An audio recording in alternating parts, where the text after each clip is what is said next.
சின்ன மருமகள்ல அடுத்து என்ன நடக்க போகுதுன்னு வாங்க பார்க்கலாம். தமிழ் செல்வியும் சக்தியும் காதலிக்கிறாங்க அப்படின்னு சொல்லிட்டு இங்க கோமதிக்கு வேற ஒருத்தர் மூலியமா தெரிய வந்து அந்த வீடியோவை சாவித்திரிக்கும் அனுப்ப உடனே சாவித்திரி வந்துட்டு தாமரை கிட்ட, அடியே தாமரை, இன்னைக்கு நமக்கு எப்பவும் போல கிடைக்கிறத விட சரியான ஒரு வீடியோ ஆதாரத்தை அந்த கோமதி நமக்கு அனுப்பி இருக்கா.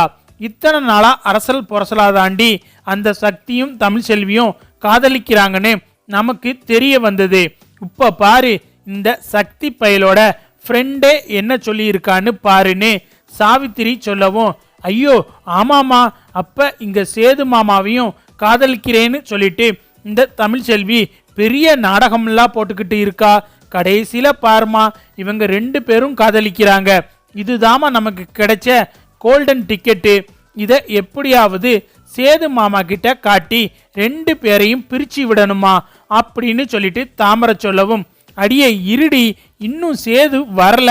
ராஜாங்க அண்ணனும் சேதுவும் ஏதோ காலேஜ் விஷயமா ஒரு விழாவுக்கு போயிருக்காங்க. கண்டிப்பா இன்னும் கொஞ்ச நேரத்துல சேது வந்துருவான். அவன் வரட்டும், அவன்கிட்ட இந்த வீடியோவை மட்டும் நான் போட்டு காட்டினேன்னு வச்சுக்க. அதுக்கப்புறம் அந்த தமிழ் செல்வியை அடிச்சே இந்த வீட்டை விட்டு துரத்திடுவான். வரட்டும் வரட்டும் அப்படின்னு சொல்லிட்டு சாவித்திரியும் தாமரையும் திட்டம் போட்டுக்கிட்டு இருக்காங்க. இந்த பக்கம் பார்த்தா இங்க காலேஜில் சேதுவும் ராஜாங்கமும் ஃபங்க்ஷன் முடிஞ்சு கிளம்பிக்கிட்டு இருக்கும்போது அங்க சக்தி வந்து, ஐயா உங்ககிட்ட ஒரு 5 நிமிஷம் பேச டைம் கிடைக்குமா அப்படின்னு சொல்லிட்டு சேது கிட்ட சக்தி கேட்கவும், உடனே சேது வந்துட்டு சக்தியை பார்த்து ரொம்ப கோபத்தோட, நான் எதுக்காக உன்கிட்ட பேசணும், முதல்ல வழியை விடு, நான் போகணும் அப்படின்னு சொல்லிட்டு சேது சொல்லவும், ஐயா நான் உங்ககிட்ட இந்த விஷயத்தை பத்தி கண்டிப்பா பேசியே தீரணும், அதுவும் தமிழ் செல்வியை பத்தி அப்படின்னு சக்தி சொல்லவும், இங்க பாரு, எனக்கு தமிழ் செல்வி யாருன்னே தெரியாது, அவளை பத்தி எதுக்காக என்கிட்ட வந்து நீ பேசணும்னு சேது கேட்கவும், ஐயா எனக்கு நீங்க யாருன்னு தெரியும், தமிழ் செல்வி யாருன்னு தெரியும். நீங்க தமிழ் செல்வியை தப்பா புரிஞ்சுக்கிட்டு விவாரத்து கொடுக்கறதுக்காக கோர்ட்டு கேஸுன்னு அலைஞ்சிக்கிட்டு இருக்கீங்கன்னு எனக்கு நல்லாவே தெரியும். சொல்ல போனா தமிழ் செல்வியோட வாழ்க்கை இப்படி இருக்கேன்னு நினைக்கும் போது எனக்கு ரொம்ப மனசுக்கு கஷ்டமா இருக்கு அப்படின்னு சொல்லிட்டு சக்தி தமிழ் செல்வியை பத்தி கவலைப்பட்டு பேசவும், உடனே சேது வந்துட்டு, டேய் தமிழ் செல்வியை பத்தி நீ எதுக்காகடா கவலைப்படணும், உங்க 2 பேரையும் பத்தி தான் இந்த காலேஜ் ஃபுல்லா பேசுறாங்களே, நானும் எல்லாத்தையும் கேள்விப்பட்டேன்.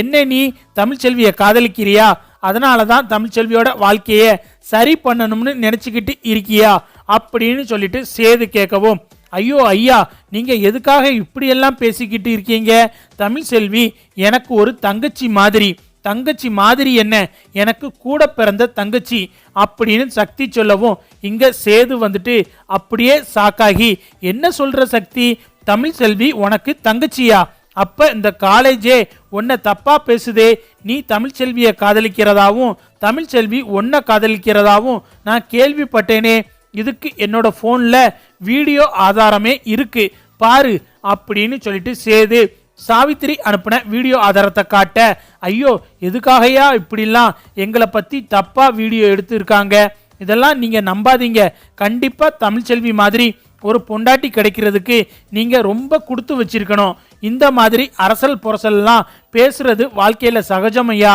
அதுக்காக நீங்க தமிழ் செல்வியை சந்தேகப்பட வேண்டாம், நானும் தமிழ் செல்வியும் ஸ்கூல்ல ஒன்னா படிச்சோம், மற்றபடி எங்க மனசுக்குள்ள எதுவுமே கிடையாது, அவ திடீர்னு ஸ்கூலை விட்டு நின்றுட்டு உங்களை கல்யாணம் பண்ணிக்கிட்டான்னு நான் கேள்விப்பட்டேன், அதுக்கப்புறம் என்னோட வாழ்க்கையும் இப்படி கேண்டீன் வேலை அப்படி இப்படின்னு போயிடுச்சு, மற்றபடி அதுக்கப்புறம் இப்பந்தான் நான் தமிழ் செல்வியை சந்திச்சு கொஞ்ச நாளா தான், அதுவும் நாங்க அண்ணன் தங்கச்சியா தான் பழகிட்டு வரோம், எங்களை போய் நீங்க எதுக்காகயா மற்றவங்க சொல்றாங்கன்னு இப்படியெல்லாம் நம்பிக்கிட்டு இருக்கீங்க, நான் நினைக்கிறேன் உங்களையும் தமிழ் செல்வியையும் பிரிக்கணும்னு சொல்லிட்டு யாரோ சதி திட்டம் தீட்டி தான் இந்த காலேஜில் ஒரு ஆளை செட் பண்ணி வச்சு இப்படி ஒரு பெரிய திட்டம் போட்டுக்கிட்டு இருக்காங்கன்னு நினைக்கிறேன் அப்படின்னு சொல்லிட்டு சக்தி சொல்லவும், இங்க சேது வந்துட்டு, ஆமா நீ சொல்றதும் எனக்கு சரிந்தான் படுது, யாரோ ஒருத்தங்க திட்டம் போட்டுதான் இப்படியெல்லாம் சதி வேலை பண்ணிக்கிட்டு இருக்காங்க.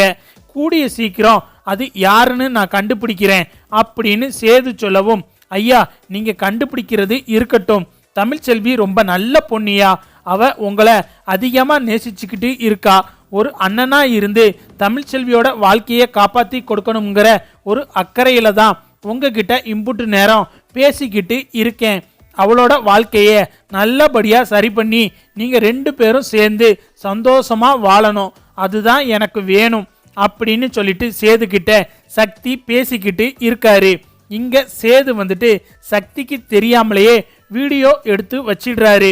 இங்க பாரு சக்தி, இந்த காலேஜுக்கு வந்ததுல எனக்கு என்ன நடந்ததோ ஏது நடந்ததோ தெரியல, ஆனா நீயும் தமிழ்ச்செல்வியும் தப்பா பழகலன்னு மட்டும் தெரிஞ்சிடுச்சு. ஏதோ நான் தமிழ்ச்செல்விய ஒரு வகையில சந்தேகப்பட்டு பேசிட்டேன். நான் முதல்ல அவகிட்ட மன்னிப்பு கேட்கணும். ஆனா நீ நினைக்கிற மாதிரி அவ கூட நான் சேர்ந்து வாழ்வேன்னு மட்டும் நினைக்க வேணாம். ஏன்னா அவள மாதிரி ஒரு பச்சை துரோகம் பண்ணவளை கண்டிப்பா நான் மன்னிக்க மாட்டேன். சரி நான் கிளம்புறேன், உங்களை தப்பா நினைச்சேன்ல, அதுக்கு உன்கிட்ட நான் மன்னிப்பு கேட்டுக்கிறேன் அப்படின்னு சேது சொல்லவும், ஐயா அதெல்லாம் ஒன்றும் வேணாமியா, தமிழ்ச்செல்விக்காகத்தான் இம்புட்டு நேரம் நானும் உங்ககிட்ட பேசிக்கிட்டு இருந்தேன்.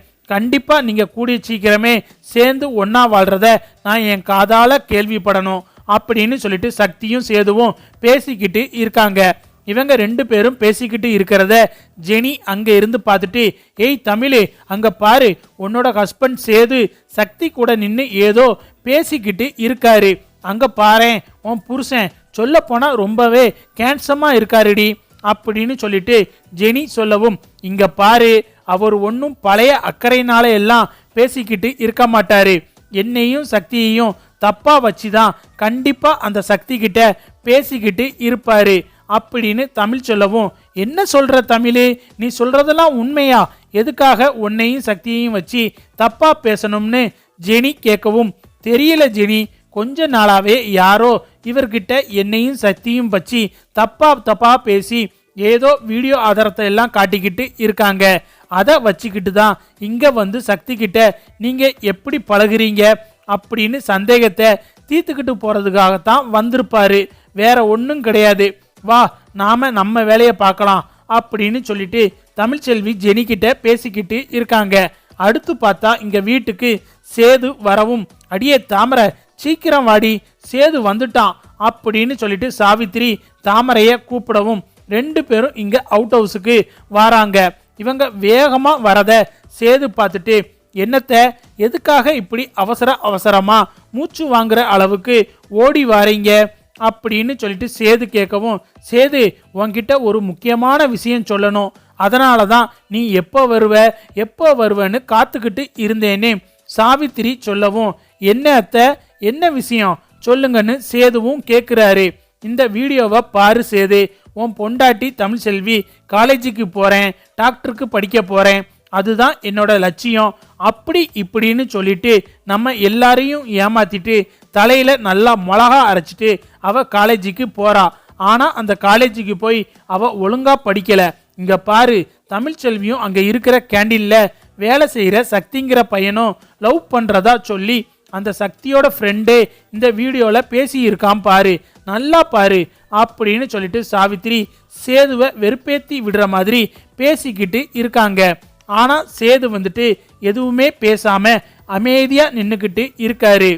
உடனே தாமரை வந்துட்டு, எம்மா என்னம்மா மாமா வீடியோவை பார்த்துட்டு அதிர்ச்சி ஆவாருன்னு பார்த்தா இப்படி அமைதியா இருக்காரு, என்னம்மா இது அப்படின்னு தாமரை கேட்கவும், அடியை ஒரு நிமிஷம் இரு, என்ன சேது உன் பொண்டாட்டி இப்படி ஒரு காரியத்தை பண்ணி வச்சிருக்கா, நீ என்னன்னா அமைதியா நின்னுக்கிட்டு இருக்கன்னு சேதுக்கிட்ட சாவித்திரி கேட்கவும், இங்க பாருங்க அத்தை, நீங்களும் எத்தனையோ வீடியோவை காட்டிட்டீங்க, எனக்கும் பார்த்து சலிச்சு போச்சு, இன்னமும் இதை வேற எடுத்துக்கிட்டு வந்து காட்டுறீங்க, சரி இத்தனை நாளா நீங்க அனுப்பின வீடியோவை நான் பார்த்துட்டேன், இப்போ நான் ஒரு வீடியோ காட்டுறேன், அந்த வீடியோவை நீங்க ஒரு தடவை பாருங்க அப்படின்னு சேது சொல்லவும், இவன் என்ன சொல்றான் ஒன்னும் புரியலையே அப்படின்னு சொல்லிட்டு சாவித்திரி யோசிச்சுக்கிட்டு இருக்கும்போது சேது அந்த வீடியோவை காட்டுறாரு. அது என்ன வீடியோன்னு பார்த்தா சேது சக்தி கூட பேசிக்கிட்டு இருந்த வீடியோவை எடுத்து சாவித்திரி தாமரை கிட்ட போட்டு காட்டவும் அதுல தமிழ்ச்செல்வி என்னோட தங்கச்சி, நான் அவளுக்கு அண்ணன்,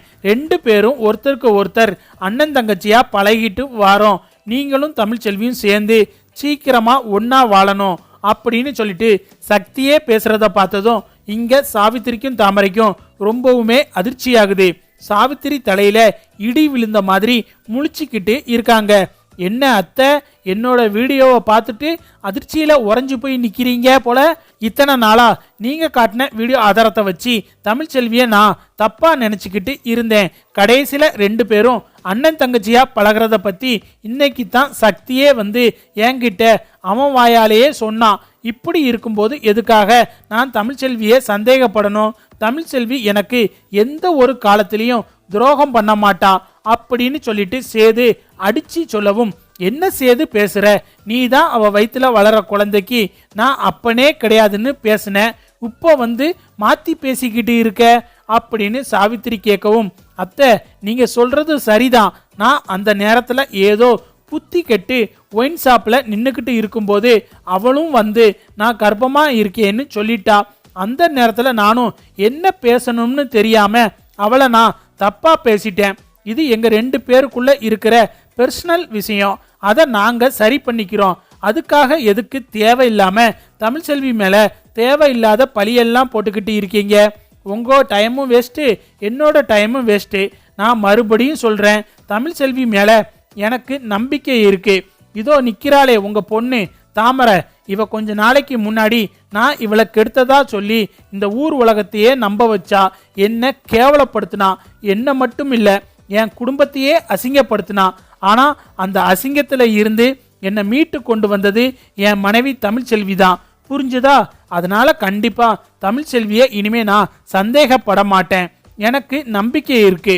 இன்னொரு தடவை தமிழ்ச்செல்வியை பத்தி தப்பா பேசுனீங்க அவ்வளவுதான். அவளை வேவு பார்க்கறதுக்காக காலேஜில் ஆளு வச்சிருக்கீங்களே, அதை முதல்ல நிறுத்துங்க அப்படின்னு சொல்லிட்டு சேது சொல்லவும், உடனே தாமரை வந்துட்டு சும்மா கிடக்காம, மாமா என்ன மாமா, அந்த தமிழ்ச்செல்விக்கு நீங்க ரொம்ப தான் சப்போர்ட் பண்ணி பேசிக்கிட்டு இருக்கீங்க, விட்டா 2 பேரும் ஒன்னா சேர்ந்து குடும்பம் நடத்துவீங்க போல. நீங்க தமிழ்ச்செல்வியை நம்பாதீங்க. அந்த சக்தி பையன்கிட்ட பணத்தை கொடுத்து கூட நீயும் நானும் அண்ணன் தங்கச்சியா பழகுறோம்னு சொல்லிட்டு பொய் சொல்லு அப்படின்னு சொல்லிட்டு கூட நாடகம் ஆடுவா. நீங்களும் அதை நம்பிக்கிட்டு அவ கூட சேர்ந்து வாழணும்னு நினைக்காதீங்க அப்படின்னு சொல்லிட்டு தாமரை சொல்லவும், தாமரை தமிழ்ச்செல்வியை பத்தி தப்பா பேசினதை கேட்டதும் சேதுவுக்கு கோபம் வந்து தாமரையை ஓங்கி பலார்னு ஒரு அறை கொடுத்து, இங்க பாரு, தேவையில்லாம தமிழ்ச்செல்விய தப்பா பேசாதன்னு நான் ஏற்கனவே சொல்லிட்டேன். நீ பண்ணின தப்பை எல்லாம் மன்னிச்சு உன்னை வீட்டுக்குள்ள விட்டேங்கிறதுக்காக நீ தமிழ்ச்செல்விய தப்பா பேசுறியா? இதெல்லாம் நான் பார்த்துக்கிட்டு சும்மா இருக்க மாட்டேன். இன்னொரு தடவை வீடியோ காட்டுறேன் அதை காட்டுறேன்னு சொல்லிட்டு என்கிட்ட வந்துடாதீங்க அப்படின்னு சொல்லிட்டு கோபத்தோட சேது அங்க இருந்து போகவும், இதை எல்லாத்தையும் மறைஞ்சிருந்து தமிழ்ச்செல்வி பார்த்துட்டு சிரிச்சுக்கிட்டே சாவித்திரி கிட்ட வாராங்க. என்ன நீங்க 2 பேரும் ஏதோ திட்டம் போட்டுக்கிட்டு இருந்தீங்க, கடைசியில எல்லாமே வீணா போச்சா? என்ன தாமரை, அடி ரொம்ப பலமோ?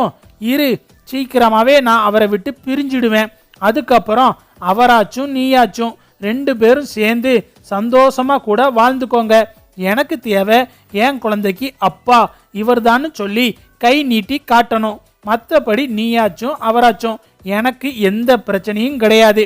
அதுக்கப்புறம் என்னையும் சக்தியையும் தப்பா வச்சு பேசி வீடியோ எடுக்கிறதுக்கு ஆள் வச்சிருக்கியே, அவங்களுக்கு கொடுக்குற பணம் எல்லாம் வேஸ்டா போயிடுச்சுல, அவங்கள வேலையை விட்டு தூக்கு.